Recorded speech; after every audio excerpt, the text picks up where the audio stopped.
ការប្រកួតដែលបងប្អូនទុនតឹងរង់ចាំបានមកដល់ហើយជាជំនួបគ្នាដ៏ធំនៅក្នុងការប្រកួតវគ្គផ្ដាច់ព្រាត់ពាន UEFA Champions League 2024-2025 រវាងក្រុម Inter Milan មកពីប្រទេសអ៊ីតាលីត្រូវប៉ះគ្នាជាមួយនឹងអ្នកមានមកពីប្រទេសបារាំងគឺ Paris Saint-Germain ណាបងប្អូននៅម៉ោង 2 រំលងអាធ្រាត្រយប់នេះនៅក្នុងទីក្រុងម៉ូនិចរបស់ប្រទេសអាល្លឺម៉ង់គឺ Stade មានឈ្មោះថា Allianz Arena របស់ Bayern Munich ណាបងប្អូនយប់នេះអាចនិយាយថាញាក់សាច់ល្អមើលតែម្ដងណាខ្ញុំជឿថាពិភពលោកកំពុងតែយកចិត្តទុកដាក់ខ្លាំងមែនទែនសម្រាប់គូនេះបងប្អូនព្រោះតែ Paris Saint-Germain អត់ដែលឈ្នះពាន UEFA Champions League ទេបាទគឺយប់នេះគាត់នឹងធ្វើការប្រកួតស្លាប់រស់ជាមួយ Inter Milan ហើយគណៈពេលដែល Inter Milan នេះក៏ត្រូវការឈ្នះខ្លាំងផងដែរព្រោះ Inter Milan ខកខានក្នុងការឈ្នះពាន UEFA Champions League នេះរហូតដល់15ឆ្នាំហើយបងប្អូន15ឆ្នាំហើយតាំងពីការឈ្នះចុងក្រោយនៅឆ្នាំ2010និយាយពី Inter Milan នេះក៏គាត់ធ្លាប់ឈ្នះពាន UEFA Champions League នេះ3សម័យកាលផងដែរណាបងប្អូនគាត់ថាគាត់ខកខានក្នុងការឈ្នះ15ឆ្នាំហើយអញ្ចឹងយប់នេះចាំមើលអ្នកណានឹងខ្លាចជាស្ដេចឬក៏ជាអធិរាជនៅក្នុងទ្វីបអឺរ៉ុបបងប្អូនណាយប់នេះគឺល្អមើលcomplete តាមដានទស្សនាទាំងអស់គ្នាយើងធ្វើការវិភាគបន្តិចទៀតនេះប៉ុន្តែមុនធ្វើការនិយាយសំណុំពរបងប្អូន join channel Telegram ថ្មីរបស់ខ្ញុំម្នាក់មួយនៅក្នុង pin comment សម្រាប់ Facebook នេះបាទសម្រាប់បងប្អូន YouTube អាច join នៅក្នុង description បាទសម្រាប់បងប្អូននៅក្នុង TikTok អាច join នៅក្នុង bio បងប្អូនណាបាទ join channel Telegram គ្រប់បារនី Telegram ទៅដើម្បីមើលការ live បន្តបាទទាត់ក៏ដូចជាការវិភាគកីឡាព័ត៌មានកីឡាផ្សេងៗអរគុណច្រើន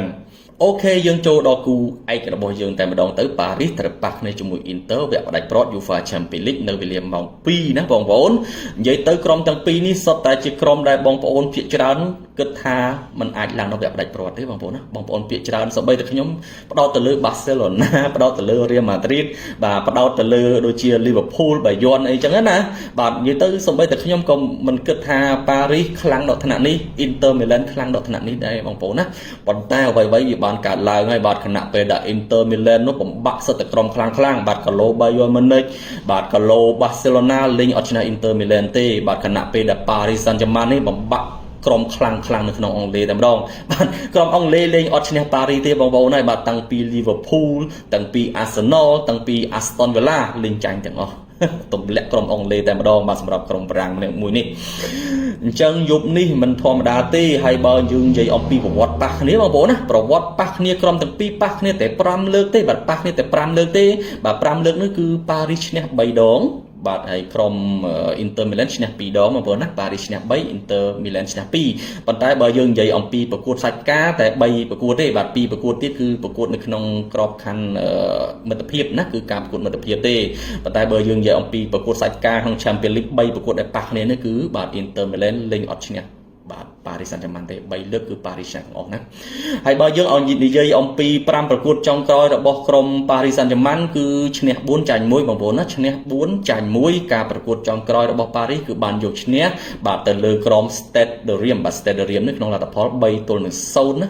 ហើយបើនិយាយអំពីក្រុម Inter Milan វិញបាទ Inter 5ប្រកួតចុងក្រោយរបស់គាត់គឺឈ្នះ4ស្មើ1បងប្អូនណាឈ្នះ4ស្មើ1ហើយការប្រកួតចុងក្រោយគឺ Inter បានឈ្នះទៅលើក្រុម Como ក្នុងលទ្ធផល2-0អញ្ចឹងបើយើងនិយាយអំពីប្រវត្តិប៉ះគ្នាគឺអាចនិយាយថា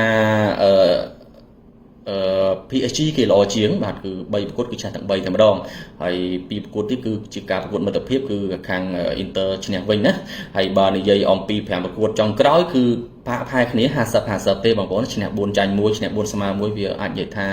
ដូចតែគ្នាទេព្រោះជាការប្រកួតប្រគ្រប់កិច្ចនៅចុងរដូវកាលអញ្ចឹងតកតងប្រវត្តិអាចនិយាយថា PSG មានកម្រិតលើបន្តិចបងប្អូនណាហើយបើយើងនិយាយអំពីកីឡាករដែលដាក់លេងយប់នេះប្រព័ន្ធលេងនិងកីឡាកររបស់យើងចូលទាំងអស់គ្នាបាទបើនិយាយអំពីប្រព័ន្ធលេងយប់នេះបាទខាង Inter Milan ប្រើទម្រង់3-5-2បងប្អូនណា3-5-2ខណៈពេលដែល Paris Saint-Germain ប្រើទម្រង់4-3-3គឺជាទម្រង់ប្រយុទ្ធហើយបើនិយាយអំពីកីឡាកររបស់ខាង Paris គឺអត់មានកីឡាកររបស់ទេគឺ fit ល្មម fit ទាំងអស់តែម្ដងគឺល្អមែនទែនណាហើយខាង Inter Milan ក៏អត់មានកីឡាកររបស់ដែរបាទ fit ដូចគ្នាបងប្អូនណាអេមែនទែនបាទយប់នេះ Simone Inzaghi បាទត្រូវប៉ះគ្នាជាមួយនឹង Luis Enrique ណាចាំមើលតើអ្នកណាជាគ្រូដែលល្អបំផុតប្រចាំទ្វីបអឺរ៉ុបយប់នេះហើយបើនិយាយអំពីសមាជិកកីឡាករលេងក្នុងយប់នេះសម្រាប់ខាងក្រុម Paris Saint-Germain បាទមានអ្នកចាំទីគឺកីឡាករ Donnarumma បាទជា key សំខាន់មែនទែនរបស់ Paris ណា Donnarumma នេះគឺជាតួឯកឯក្នុងការ ទម្លាក់ក្រុមអង់គ្លេស ទាំង3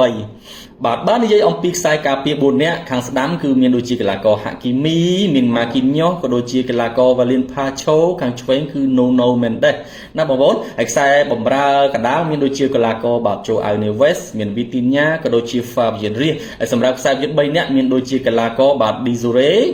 ឌូវីបាទឌីសូរ៉េឌូវីក៏ដូចជាអ៊ូស្ម៉ាន់ដេម៉ាឡេខាងឆ្វេងគឺកីឡាករខ្វារ៉ាត់ស្កាលីយ៉ាបាទខ្វារ៉ាត់ស្កាលីយ៉ាសម្រាប់កីឡាករខាង Inter Milan មានដូចជាអ្នកចាំទី Jan Sommer មានដូចជាខ្សែការពារ3នាក់មានដូចជា Bastoni មានដូចជាកីឡាករ Francisco Azerbi ក៏ដូចជាកីឡាករ Benjamin Pavard ណាហើយសម្រាប់ខ្សែបម្រើ5នាក់មានដូចជាកីឡាករបាទ Federico Di Marco ក៏មានដូចជាបាទ Mkhitaryan គឺជាកីឡាករបោះសញ្ជាតិ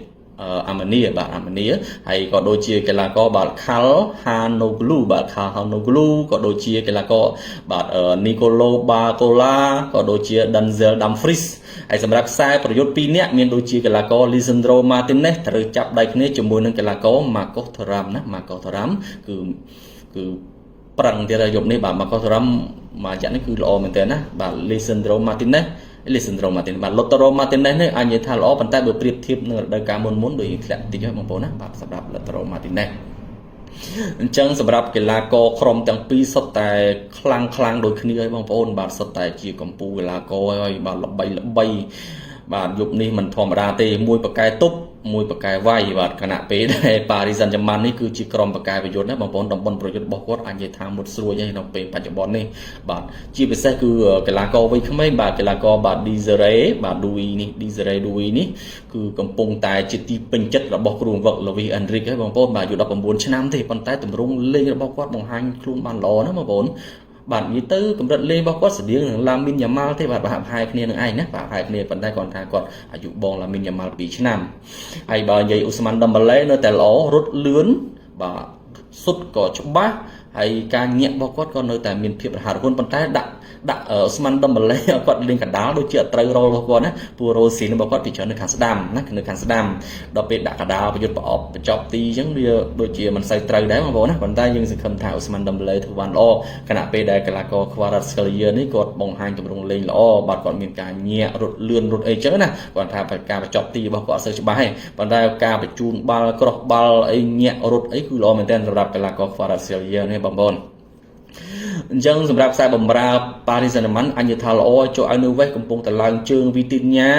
បើប្រៀបធៀបនឹងដើមការមុនបាទឡើងណាបងប្អូននិយាយទៅឡើងទាំងអស់ហ្នឹងសំបីតែហ្វាបៀនរៀសជាដើមបងប្អូនហើយតំបន់ការពាររបស់ប៉ារីសអញនិយាយថាដដែលទេបងគួរទេវាមិនខ្លាំងណាស់ទេប៉ុន្តែបើនិយាយពីតំបន់បម្រើតំបន់ប្រយុទ្ធរបស់គាត់គឺកាចណាកាចហើយគណៈពេលដែល Inter Milan នេះបកកាយការពារណាបងប្អូនបាទបកកាយការពារហើយវាយបកបាទក្រុម Inter Milan នេះគឺទប់ហើយវាយបក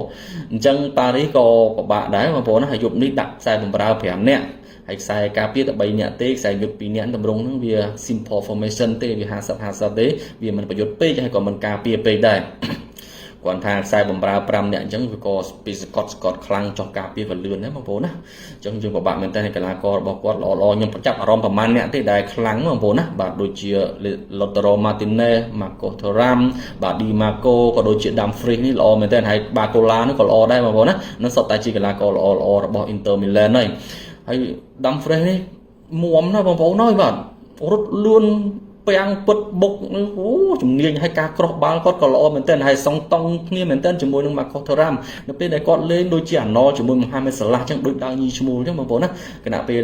Lautaro Martinez គាត់បើប្រៀបធៀបនឹងរដូវកាលមុនរៀងធ្លាក់ជើងបន្តិចប៉ុន្តែមិនធ្លាក់ពេកទេបងប្អូនមិនធ្លាក់ពេកទេនិយាយទៅគាត់ថាអាចដុំទៅសងគ្នាបានបើមាន Marcos Thuram ជាដៃឆ្វេងស្ដាំចេះរត់ល្អណាអញ្ចឹងសម្រាប់ Inter Milan ក៏ល្អដែរប៉ុន្តែភាគច្រើនគាត់ពឹងទៅលើតំបន់បម្រើសម្រាប់ Inter Milan បងប្អូនណាពឹងទៅលើតំបន់បម្រើអញ្ចឹងបានដាក់បម្រើច្រើនរហូតដល់5នាក់អញ្ចឹងយប់នេះខ្ញុំគិតថាតានតឹងដែរសម្រាប់ Paris Saint-Germain ហើយបើយើងនិយាយពីគ្រាប់តយប់នេះមើលសិន0.25 បងប្អូនបាទ Paris តឲ្យទៅលើ Inter Milan 0.25 បងប្អូនគិតយ៉ាងណាដែរអូយគឺពិបាកណាស់បងប្អូនគូវគ្គផ្ដាច់ព្រាត់អញ្ចឹងពិបាកស្មានណាស់គ្មានអ្នកណាទីត្រូវទេបាទអញ្ចឹងគាត់ថាបងប្អូនស្រឡាញ់ក្រុមណាយកក្រុមហ្នឹងទៅប៉ុន្តែបើយើងនិយាយអំពីទម្រង់លេងត្រូវដឹងថាបច្ចុប្បន្ន ត្រូវទទួលស្គាល់ទោះជាយើងមិនទទួលស្គាល់ក៏ត្រូវទទួលស្គាល់ថាប៉ារីសបច្ចុប្បន្នគឺខ្លាំងមែនបងប្អូនណាប៉ារីសបច្ចុប្បន្នគឺខ្លាំងមែនដូចអ៊ីនទ័រក៏គាត់ខ្លាំងដែរប៉ុន្តែអ៊ីនទ័រខ្លាំងក្នុងការការពារឲ្យវាយបកបាទគឺជាក្រុមដែលប្រកែកការពារទប់យកមកងាប់រស់ហើយវាយបកដោយបាសេឡូណាបុកដល់ហើយបងប្អូនឃើញសុទ្ធទៅលើអ៊ីនទ័រប្រហែលជើងរហូតដល់30ជើងប៉ុន្តែអត់មានធ្វើអ៊ីនទ័រមីឡែនបានទេបាទអ៊ីនទ័រ comeback មកម្ដងគឺចូលអញ្ចឹងអ៊ីនទ័រប្រកែកទប់ណាបងប្អូនហើយបាទអញ្ចឹងពិបាកណាមួយប្រកែបុកមួយប្រកែទប់អញ្ចឹងពិបាកមែនតើប៉ុន្តែត0.25ខ្ញុំមិនដឹងថាសម្រាប់បែបណាទេបាល់នោះវា0.25វាដូច0ស្មើទេបងប្អូនអញ្ចឹងបងប្អូនពិចារណាបន្ថែមទៅណាអ្វីដែលខ្ញុំបានបង្ហាញអស់ហើយបាទតាំងពីកីឡាករប្រវត្តិអីហើយប្រព័ន្ធលេងខ្ញុំអាចនិយាយថា PSG មានប្រៀបជាងបាទប្រព័ន្ធលេង PSG លេងមានប្រៀបជាងលេងដែលមានទំនុកចិត្តកីឡាកររបស់គាត់មាន skill ជាងណាបងប្អូនបាទបើខ្សែយុទ្ធបើយើងប្រៀបធៀបចុះ Lautaro Martinez បើប្រៀបធៀបជាមួយ Dembele វាប្រហាក់ប្រហែលគ្នាទេ Marcos Thuram និយាយទៅប្រៀបធៀបក៏វាប្រហាក់ប្រហែលគ្នាដែរប៉ុន្តែបើនិយាយពីសន្ទុះប្រយុទ្ធនៅតែមើលឃើញថា PSG មុតជាងបងប្អូនអញ្ចឹងខ្ញុំមិនដឹងនិយាយថាម៉េចទេគាត់ថាបើនិយាយពីផ្លូវចិត្តរបស់ខ្ញុំមានទំនួលទៅលើ Paris Saint-Germain បងប្អូនណាមិនមែនជាក្រុមដែលខ្ញុំគ្រប់គ្រងទេហើយក៏មិនមែនជា fan មួយរដូវកាលឬក៏ fan មួយរាត្រីអីដែរគាត់ថាយើងមើលឃើញទម្រង់លេងដែលពួកគាត់ប៉ះគ្នាជាមួយ Liverpool ប៉ះគ្នាជាមួយ Arsenal អីយើងមើលឃើញទម្រង់លេងរបស់ Paris គឺលេងអត់ខ្លាចទេបាទលេងអត់ខ្លាចណាទេបាទលេងគឺដល់ទំនុកចិត្តកីឡាករម្នាក់បញ្ចេញ skill បញ្ចេញសមត្ថភាពអស់តែម្ដងណាបាទហើយកីឡាកររបស់គាត់មានសន្ទុះខ្លាំងបាទនិយាយទៅមាន moral មានកម្លាំងមានទាំងទឹកចិត្តតែម្ដងណាពុះ control ក្នុងការបញ្ចេញពៀនអញ្ចឹង Inter ខ្ញុំមិនមែនថាInter ខ្សោយទេបងប្អូនប៉ុន្តែយ៉ាងណាក៏ដោយមើលយ៉ាងម៉េចតាំងពីប្រវត្តិតាំងពីស្ថានភាពកីឡាករតាំងពីប្រព័ន្ធលេងមើលយ៉ាងម៉េចនៅតែមើលឃើញថាប៉ារីសមានទំនួលជាងបងប្អូនប៉ុន្តែមិនលើកគ្នាពេកទេបាទប្រហែលជា55ទល់នឹង45បងប្អូន55ទល់45អញ្ចឹងគូនេះបាទខ្ញុំអាចនិយាយថាប្រហែលជា under បងប្អូនណាបើយើងមើល over ទីសិនបាទ over គាត់ប្រហែលគ្រាប់បាទមែនទេបងប្អូនសម្រាប់គូនេះនិយាយតត្រង់មែនតឹងចិត្តណាបាទតឹងចិត្តណាបើសិនជាអាចកំលេងល្អជាងគ្រាន់តែតាមដានទស្សនាបាទ over 2កន្លះបងប្អូនបាល់នេះគិតថា under ណាគិតថា under ហើយបើសិនជាបងប្អូនស្រឡាញ់អ្នកក្រុមណាក៏ស្រឡាញ់ទៅប៉ុន្តែសម្រាប់ចិត្តរបស់ខ្ញុំគិតថាបាទ Paris Saint-Germain គឺមានអត្ថភាពឈ្នះក្នុងយប់នេះបងប្អូនណាអាចមានអត្ថភាពឈ្នះបាល់នេះអាចនឹងស្មើគ្នាផងអាចនឹងស្មើគ្នាឈានដល់ប៉ាល់ពេនទីប៉ុន្តែបើសួរថាក្រុមណាអាចនឹងលើកពានខ្ញុំគិតថា Paris Saint-Germain បងប្អូនណាខ្ញុំគិតថា Paris Saint-Germain នឹងធ្វើការលើកពានមិនមែននិយាយតាមចូលតាមគេគឺខ្ញុំធ្វើក៏ដោយខ្ញុំមិនដែលធ្វើតាមគេហើយខ្ញុំមិនដែលថាបំណាំតាមគេដែរបងប្អូនខ្ញុំធ្វើអ្វីដែលខ្ញុំមើលតាមចិត្តខ្លួនឯងមើលអ្វីដែលជាកំណត់ហេតុកំត្រាភាពច្បាស់លាស់របស់ក្រុមមួយយកមកវិភាគណាបងប្អូនអញ្ចឹងយប់នេះខ្ញុំគិតថា Paris Saint-Germain គឺមានទម្ងន់ខ្លាំងទៅលើ Inter Milan ណាបងប្អូនគឺមានឱកាសលើកពានច្រើន55ទល់45បាទបងប្អូនអរគុណច្រើនបងប្អូនគិតយ៉ាងណាដែរកុំភ្លេចខមមិនម្នាក់មួយបាទគឺមានតែមួយគូទេសម្រាប់យប់នេះហើយសម្រាប់បងប្អូនដែលចង់បាន3គូកុំភ្លេច join channel Telegram ឬក៏ក្រុម Barani របស់ខ្ញុំនៅក្នុង pin comment សម្រាប់ Facebook បងប្អូនណាឬក៏ YouTube នៅក្នុង description join ទៅខ្ញុំនឹងមានការទម្លាក់គូមានការនិយាយព័ត៌មានផ្សេងៗណាបាទហើយសើមិញនោះបាទដូចជា2ថ្ងៃយើងបានផ្ទុះហើយតំតែបានផ្ទុះ2ថ្ងៃនេះដែរបងប្អូនហើយមួយរយៈហ្នឹងក៏សៀងច្រើនដែរដោយសារចង់ឲ្យដើរការបាល់វាវឹកវោចង់ដើរការបងប្អូនដឹងហើយបាល់ក្លុកខ្លាំងដោយសារតែក្រុមមួយគាត់លេងគ្រប់កិច្ចច្រើនអញ្ចឹងយើងពិបាកមើលបាក់លេងអញ្ចឹងយប់មិញនេះក៏បានផ្ទុះ2ថ្ងៃដែរអញ្ចឹងសឹកថាយប់នេះផ្ទុះចែកជូនបងប្អូនទៅចោះណាបាទអញ្ចឹងកុំភ្លេច join Telegram ទាំងអស់គ្នាអរគុណច្រើនហើយសម្រាប់គូខ្ញុំបញ្ជាក់ម្ដងទៀតណាគឺខ្ញុំគ្រប់ត្រូល Paris Saint-Germain បាទអរគុណច្រើនសូមគោរពលា